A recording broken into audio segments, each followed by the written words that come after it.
Good morning, good morning. Ito na po yung finished product ng kanina. Binidyo ko din. Gumawa ako ng cucumber. Salad po ito. Breakfast for today. Avocado, lettuce, and egg sa aking amo.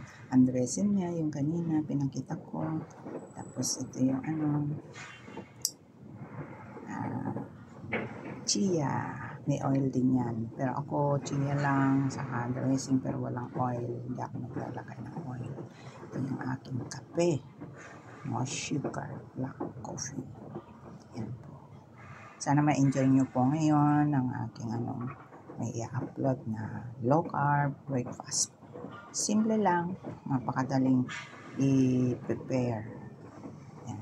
Kanina din ganyan din ang aking piniprepare sa aking alaga. Cucumber, avocado, egg, pero hindi ko nilagyan ng dressing kasi ayaw ng panganay.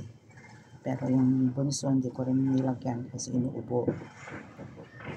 Pero nagustuhan nila yung breakfast. Laging sinasabi na yummy. Kasi pag low carb, healthy food po ito. Yan. Good for our health. Try nyo po para sa ganon nakakatulong din sa ating health ito. Lalo na yung may problema sa health, especially high blood ka, ganun. Tapos yung iba yung pulpition ng ating puso. Tapos maraming problema. Tapos yung may arthritis ka, ganun. Nababawasan naman. Maganda rin ito. Iwas sa sweet na pagkain. Ganun.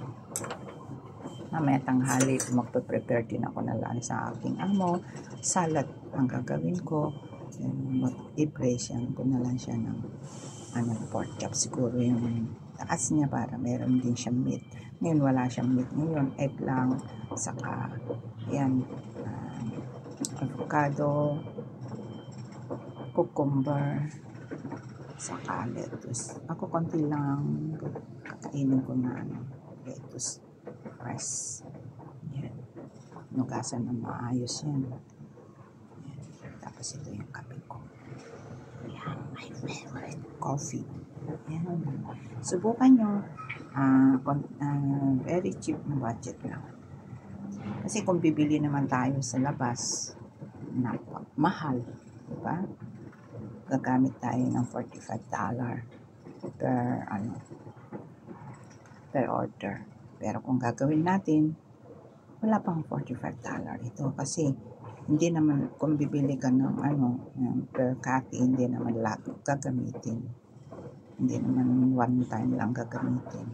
Kuha ka lang ng konti-konti para magkasya din, diba? Sige, salamat sa pakikinig na i-share ko lang po ito. Breakfast namin sa umaga. Salamat po. Bye.